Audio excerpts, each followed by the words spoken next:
کلا اذا بلغت التراقی، فرمایا ہرگز نہیں جب یہ جان گلے تک پہنچ جائے گی. وقیل من راق،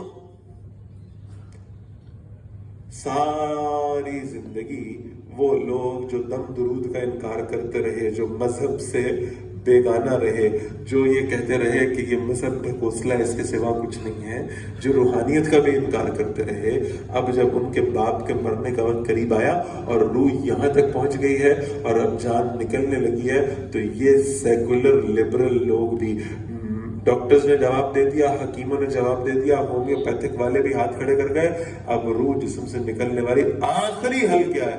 وہ انتہا درجے کا سیکولر اور لبرل آدمی بھی کہتا ہے کوئی دم کرنے والا؟ ہے کوئی دم کرنے والا؟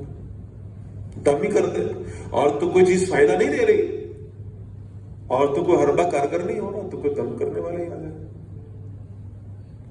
وَظَنَّ أَنَّهُ الْفِرَاقُ، اور وہ مرنے والا سمجھ جائے گا کہ جدائی کا وقت آن پہنچا ہے. وَالْتَفَّتِ السَّاقُ بِالسَّاقِ، پنڈلی پنڈلی کے ساتھ لپٹ جائے گی. إِلَىٰ رَبِّكَ يَوْمَئِذٍ الْمَسَاقُ، اب اس دن اسے اپنے رب ہی کی طرف جانا ہے.